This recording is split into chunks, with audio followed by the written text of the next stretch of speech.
Hello hello and welcome back to my channel Anurag law classes. तो हम CrPC पढ़ रहे थे और सीआरपीसी में हम आ गए हैं सेक्शन नंबर 321 पे। 321 में हमें दे रखा है विड्रॉल फ्रॉम प्रोसिक्यूशन। तो विड्रॉल फ्रॉम प्रोसिक्यूशन में हमें दे रखा है कि पब्लिक प्रोसिक्यूटर और असिस्टेंट पब्लिक प्रोसिक्यूटर अगर चाहें तो और कोर्ट की कंसेंट के बाद, है ना, और जजमेंट पर अनाउंस होने से पहले वो प्रोसिक्यूशन से विड्रॉ कर सकते हैं, पब्लिक प्रोसिक्यूटर और असिस्टेंट पब्लिक प्रोसिक्यूटर।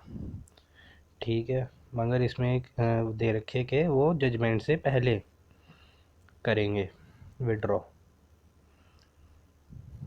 ठीक है, और विड्रॉ कब कर सकते हैं वो, अगर अगर क्या कहते हैं, चार्ज से पहले जो है अक्यूज्ड के ऊपर चार्ज लगे हैं उससे पहले विड्रॉ कर सकते हैं।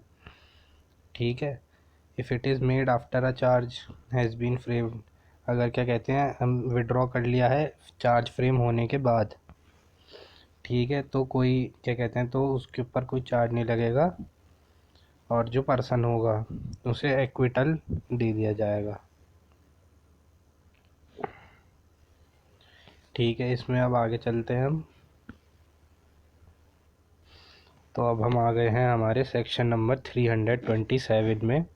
इसमें हमें बता रखा है कोर्ट टू बी ओपन, के जो कोर्ट होंगी क्रिमिनल कोर्ट वो ओपन होंगी और उसमें जनरली पब्लिक जो है उसमें जनरली एक्सेस कर सकती हैं। मगर इसमें प्रोवाइडेड में हमें दे रखा है, प्रोवाइडेड में हमें बता रखा है कि जज और मजिस्ट्रेट अगर चाहें तो किसी पर्सन को वो रोक सकते हैं कोर्ट में आने से।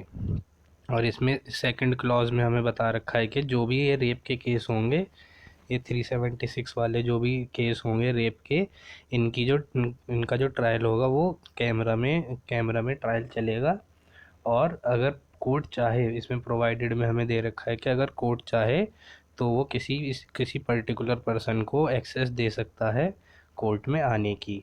और जो ये केस होंगे इसमें जो जज होगी, तो इसमें जज जहाँ तक प्रैक्टिसेबल है वहाँ तक वुमन जज होनी चाहिए।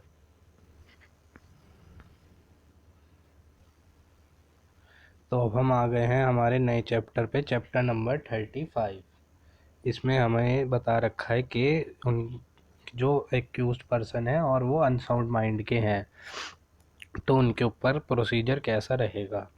इसमें बता रखा है 328 में कि जब कोई एक्यूज्ड ल्यूनेटिक है तो उसके ऊपर प्रोसीजर क्या रहेगा कि मजिस्ट्रेट अगर कोई इंक्वायरी होल्ड कर रहा है और उसे लगता है कि ये जो पर्सन है ये अनसाउंड माइंड का है और अनसाउंड माइंड होने की वजह से ये अपना डिफेंस नहीं बना सकता है, तो वो जो इंक्वायरी है वो इंक्वायरी को शिफ्ट कर देगा कि इस पहले ये पता करिए कि ये जो पर्सन है ये अनसाउंड है या फिर ये नॉर्मल है। ठीक है, और इसके लिए वो सिविल सर्जन को उससे उस पर एक्यूज्ड पर्सन को एग्ज़ामिन करवाएगा। और जब वो एग्ज़ामिन करवाएगा तो जो भी एग्ज़ामिनेशन होगा वो उसे राइटिंग में उसे रख लेगा, राइटिंग में कर लेगा। तो इसमें हमें फिर आगे बता रखा है कि अगर सिविल सर्जन को लगता है कि जो एक्यूज्ड पर्सन है वो अनसाउंड माइंड का है तो वो उसे साइकेट्रिस्ट को या साइकोलॉजिस्ट को, क्लिनिकल साइकोलॉजिस्ट को ट्रीटमेंट और केयर के लिए उसे रेफ़र कर देगा। और मजिस्ट्रेट को वो इन्फॉर्म करेगा सिविल सर्जन कि ये जो एक्यूज्ड पर्सन है ये अनसाउंडनेस ऑफ माइंड या मेंटल रिटार्डेशन से सफ़र कर रहा है।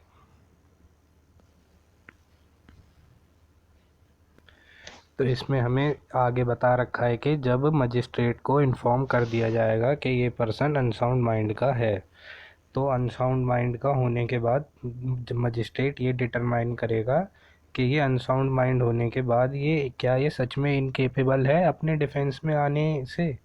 और अगर वो लगता है मजिस्ट्रेट को कि हाँ ये अपना डिफेंस नहीं बना पा रहा है, ठीक है, तो वो क्या कहते हैं सामने वाली पार्टी को सुनेगा, प्रोसिक्यूशन को सुनेगा और जो एक्यूज्ड है उसके एडवोकेट को सुनेगा। एडवोकेट से वो एविडेंस रिकॉर्ड करेगा, उन्हें एग्ज़ामिन करेगा, मगर वो एक्यूज्ड से कोई क्वेश्चन नहीं करेगा जज। और अगर जज को लगता है कि प्राइमा फेसी कोई केस नहीं बन रहा है तो वो एक्यूज्ड को डिस्चार्ज कर देगा। ठीक है। और इसमें प्रोवाइडेड में दे रखा है कि अगर प्राइमा फेसी केस बनता है, अगर जज को लगता है कि वो ल्यूनेटिक होने के बाद भी मतलब उसे कभी कभी दौरे पड़ते हैं और वो कभी कभी ठीक रहता है, तो वो उसे प्राइमा फेसी केस बना देगा। और प्राइमा फेसी अगर केस बन रहा है तो वो प्रोसीडिंग को पोस्टपोन कर देगा मजिस्ट्रेट। और मजिस्ट्रेट जब तक करेगा जब तक वो ठीक नहीं हो जाता है या फिर जब तक उसके दौरे ख़त्म नहीं हो जाते हैं। तो अब हमें बता रखा है सेक्शन नंबर 330 में release of person of unsound mind. तो उसमें अनसाउंड माइंड को पर्सन को रिलीज़ कर दिया जाएगा जिसके खिलाफ इन्वेस्टिगेशन या ट्रायल चल रहा है।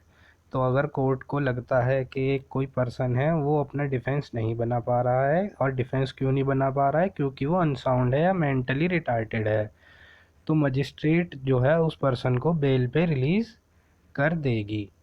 और इसमें हमें आगे बता रखा है कि अगर उसे बेल नहीं मिल पाती है या फिर अप्रोप्रिएट अंडरटेकिंग नहीं दी गई है कोर्ट को, तो कोर्ट उस एक्यूज्ड पर्सन को ऐसी जगह पे रखेगी जहाँ पे उसका साइकेट्रिक ट्रीटमेंट हो सके।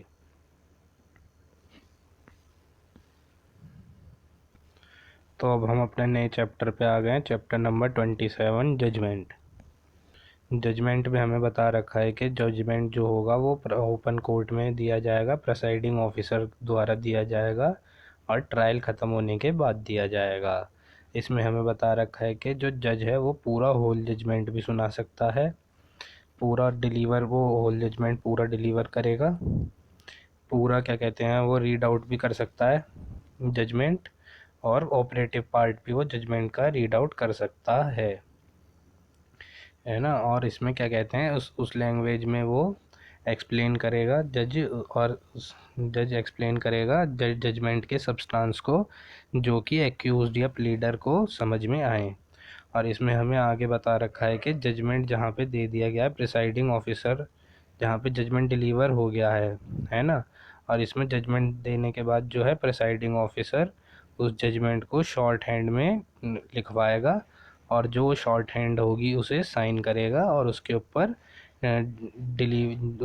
डेट लिखेगा कि उस दिन जजमेंट डिलीवर किया गया।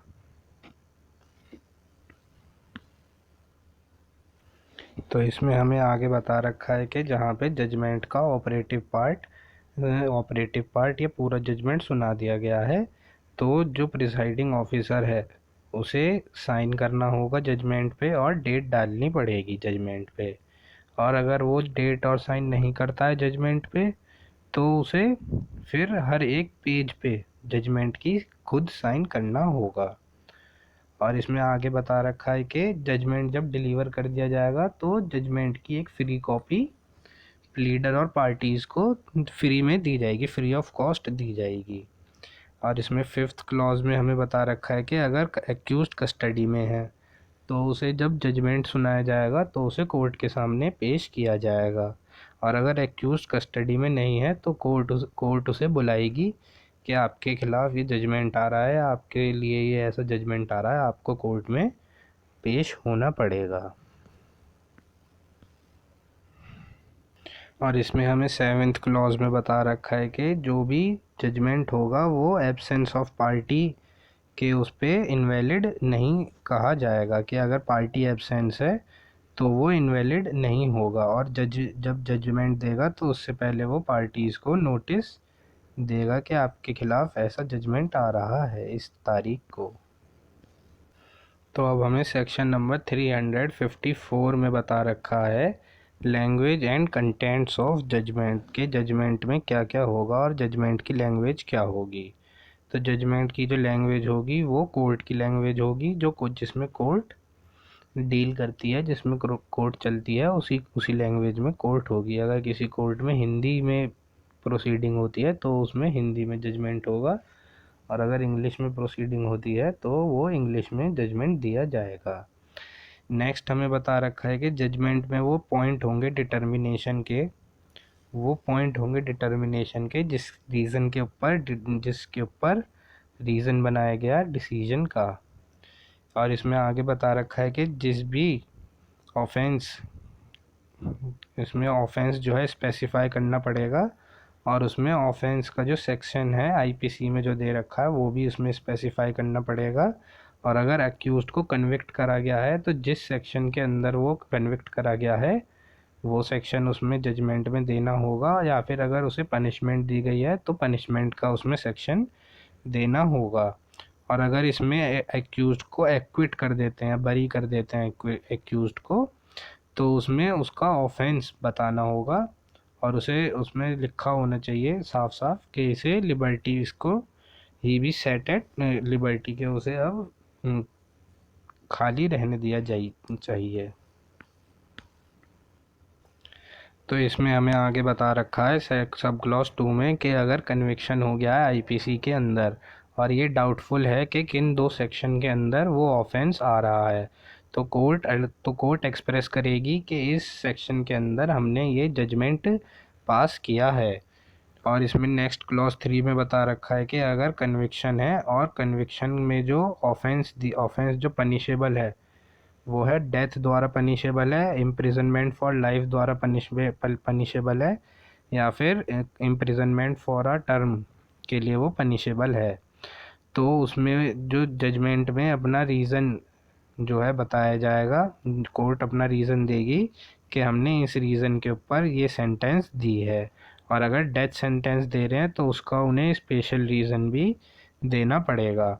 इसमें हमें क्लॉज 4 में बता रखा है कि अगर कन्विक्शन 1 साल का है, अगर 1 साल की इम्प्रिजनमेंट दी गई है, इम्प्रिजनमेंट है, पनिशेबल है, इम्प्रिजनमेंट है ऑफेंस की, तो और कोर्ट क्या कहते हैं उसे 3 महीने से कम की सेंटेंस पास कर रही है, तो कोर्ट को अपने जो है स्पेशल रीज़न रिकॉर्ड करने पड़ेंगे राइटिंग में।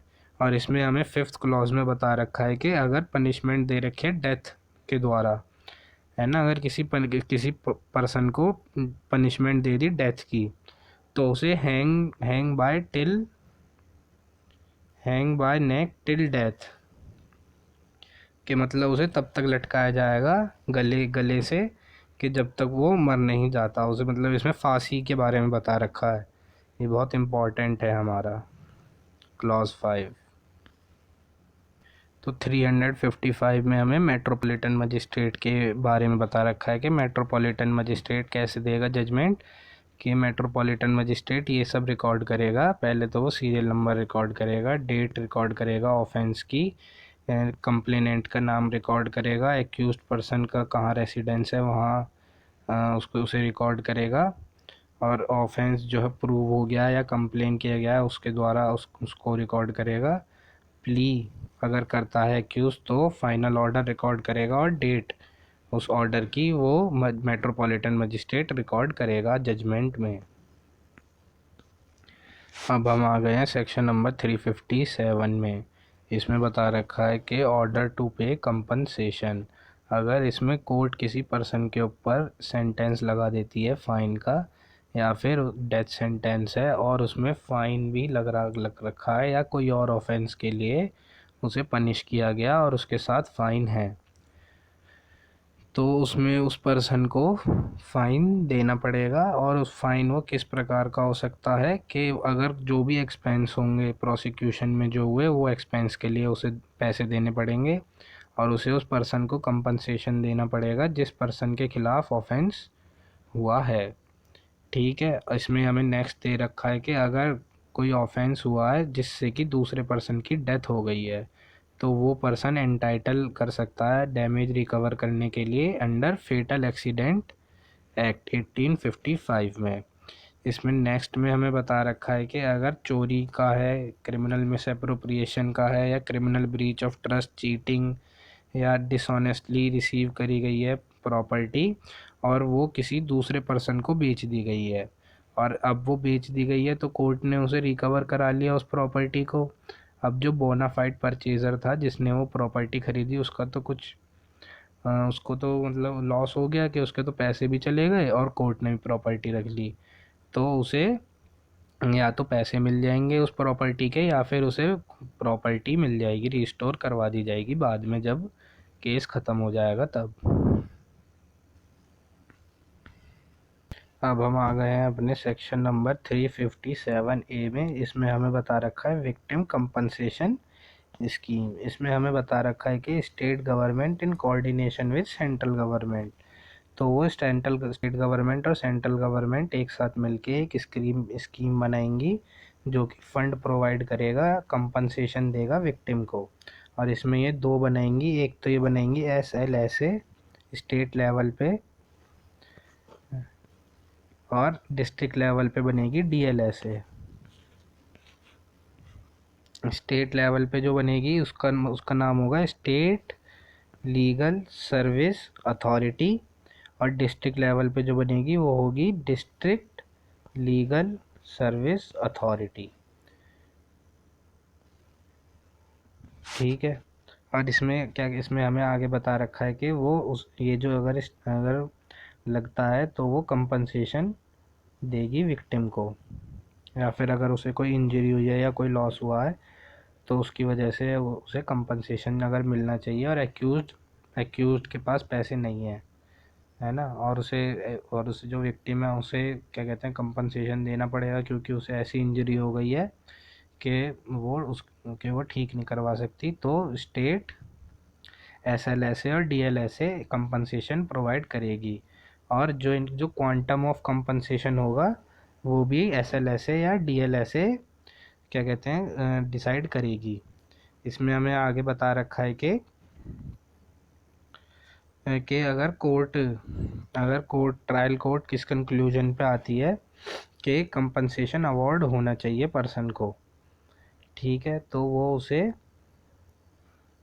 कंपनसेशन दिया जाएगा। और अगर क्या कहते हैं कोर्ट ने एक्विटल का भी केस कर दिया है और विक्टिम को हानि कुछ हुई है, तब भी वो विक्टिम को कंपनसेशन दिया जाएगा।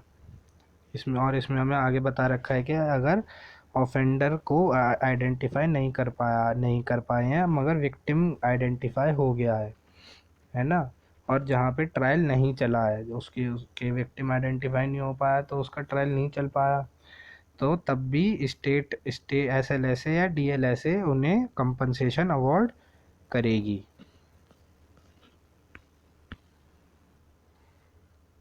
तो इसमें सब क्लॉज 6 में हमें बता रखा है कि SLSA या DLSA विक्टिम की इस सफरिंग को कम करने के लिए इमीडिएट ऑर्डर कर सकती है कि उसे फर्स्ट एड फैसिलिटी या मेडिकल बेनिफिट प्रोवाइड किए जाएं, वो भी फ्री ऑफ कॉस्ट। और ये तब फ्री ऑफ कॉस्ट प्रोवाइड किए जाएंगे जब पुलिस द्वारा सर्टिफिकेट दिया जाएगा, और वो पुलिस जो है officer in charge of police station से नीचे का नहीं होना चाहिए। सेक्शन नंबर 357B में हमें बता रखा है कि कंपनसेशन फाइन के एडिशन में भी दिया जा सकता है, जब केस 326A या 376D का है, मतलब गैंग रेप और एसिड अटैक का अगर है, तो उसमें क्या कहते हैं SLSA या DLSA कंपनसेशन के साथ साथ उसके ऊपर फाइन के साथ साथ उसके ऊपर कंपनसेशन भी देगी उसे। इसमें हमें आगे बता रखा है 357C में ट्रीटमेंट ऑफ विक्टिम। तो जितने भी हॉस्पिटल होंगे, चाहे वो पब्लिक हों या प्राइवेट हों, है ना, उसमें विक्टिम को इमीडिएटली फर्स्ट एड या मेडिकल ट्रीटमेंट प्रोवाइड करवाया जाएगा, जो जिसमें कि वो 326A या एसिड अटैक या गैंग रेप या रेप के अगर केस होंगे तो उसमें हर विक्टिम को, चाहे वो प्राइवेट हॉस्पिटल हो या फिर वो पब्लिक हॉस्पिटल हो, उसमें उन्हें free of cost first aid या मेडिकल ट्रीटमेंट दिया जाएगा। इसमें हमें आगे बता रखा है 358 कंपनसेशन टू पर्सन ग्राउंडलेसली अरेस्टेड। ये बहुत इम्पॉर्टेंट है हमारा सेक्शन। इसमें हमें बता रखा है कि जब किसी पर्सन को पुलिस ऑफिसर द्वारा जब किसी एक पर्सन ने पुलिस ऑफिसर को कहा कि इस दूसरे पर्सन को अरेस्ट कर लो, है ना, इस दूसरे पर्सन को अरेस्ट कर लो कि इसने मुझे ऐसे ऐसे हार्म पहुंचाया है, और मजिस्ट्रेट को ये लगता है कि कोई सफिशिएंट ग्राउंड नहीं था अरेस्ट करने का, तो मजिस्ट्रेट क्या कहते हैं उस पर्सन को कंपनसेशन देगा, जो कि 1,000 रुपये तक का होगा, 1,000 रुपये से ज़्यादा का नहीं होगा। और जो पर्सन होगा जिस पर्सन ने उसे अरेस्ट करवाया था, है ना, उस पर्सन को 1,000 रुपये देने होंगे दूसरे पर्सन को, क्योंकि उसने उसे अरेस्ट करवाया तो उसको हानि पहुंची। इसमें हमें सेकंड सब क्लॉज में दे रखा है कि अगर एक से ज़्यादा पर्सन अरेस्ट किए गए हैं, ठीक है, तो हर एक पर्सन को 1,000 रुपये देने होंगे। और इसमें सब क्लॉज 3 में हमें बता रखा है कि जब जो भी कंपनसेशन अवॉर्ड किए जाएंगे वो फ़ाइन की तरह रिकवर किए जाएंगे, और अगर वो रिकवर नहीं हो पाते हैं, जो कंपनसेशन दिया गया है ना, जिस पर्सन को कंपनसेशन देना था, अगर उससे रिकवर नहीं हो पाता है तो उसे सिंपल इम्प्रिजनमेंट होगी 30 दिन की। ठीक है, ये हमारा इम्पोर्टेंट सेक्शन था, तो हमें इसे याद करके रखना है। अब हम आ जाते हैं सेक्शन नंबर 360 में। 359 में बस कॉग्निजेबल केस में कॉस्ट देने की है, कि जो प्लीडर की फ़ी होती है, प्रोसेस फ़ी होती है। 360 में हमें दे रखा है कि order to release on probation of good conduct. तो गुड कंडक्ट का अगर गुड कंडक्ट है तो उसे रिलीज़ कर देंगे। इसमें हमें बता रखा है कि अगर कोई पर्सन 21 ईयर का है, इसमें हमें बता रखा है कि अगर कोई पर्सन 21 ईयर का है और वो कन्विक्ट हो गया है किसी ऑफेंस द्वारा जो कि पनिशेबल है फाइन, सिर्फ फाइन से, या फिर 7 साल से कम की उसमें सज़ा है, तो उसे 7 साल की सज़ा, 7 साल से कम की सज़ा है, या फिर फ़ाइन ओनली से वो पनिशेबल है। और इसमें दूसरा हमें बता रखा है कि अगर कोई वुमन है 21 ईयर की और वो कन्विक्ट की गई है जो कि डेथ द्वारा पनिशेबल नहीं है, या फिर लाइफ इम्प्रिजनमेंट, या फिर लाइफ इम्प्रिजनमेंट द्वारा पनिश की गई है वो, और उसके खिलाफ कोई प्रीवियस कन्विक्शन नहीं है, तो कोर्ट उसे गुड कंडक्ट पे जल्दी रिलीज़ कर देगी। और जो वो पीरियड होगा वो कम से कम 3 साल का होगा। और जो कोर्ट डायरेक्ट करेगी वो किसके ऊपर डायरेक्ट करेगी कि उसने जो है, जब तक वो जेल में रहा उनने पीस बना के रखा और वो गुड बिहेवियर पे था। इसमें हमें प्रोवाइडेड में दे रखा है कि अगर कोई फर्स्ट ऑफेंडर कन्विक्ट किया गया है मजिस्ट्रेट सेकंड क्लास द्वारा वो क्या कहते हैं, कन्विक्ट करा गया है, जो मजिस्ट्रेट था वो हाई कोर्ट द्वारा एम्पावर्ड नहीं था, और मजिस्ट्रेट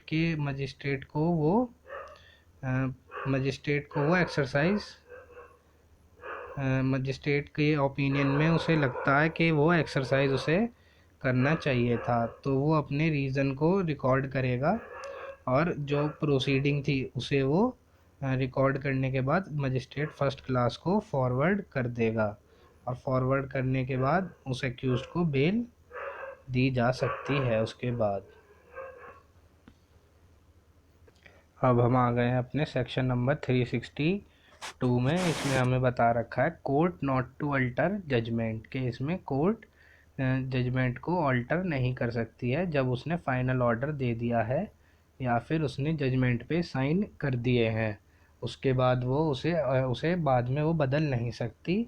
हाँ, अगर क्या कहते हैं उसमें अगर कोई क्लैरिकल या अर्थमेटिकल एरर है, कोई नंबर वंबर गलत डल गया है, या फिर कुछ थोड़ा बहुत मिस्टेक है, तो वो उसे ऑल्टर कर सकते हैं।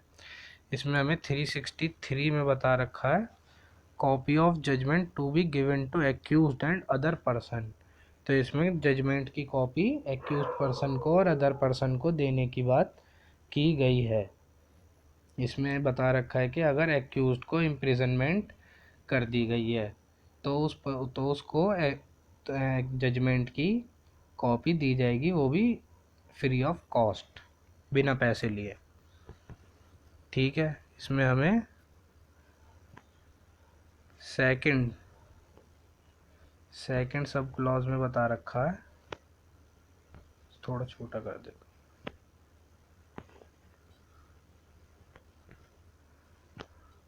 इसमें हमें सेकंड सब क्लॉज में बता रखा है कि अगर एप्लीकेशन दी जाती है एक्यूज द्वारा कि उसे सर्टिफाई कॉपी एक जजमेंट की दे दी जाए उसकी ऑन लैंग्वेज में ट्रांसलेट करके।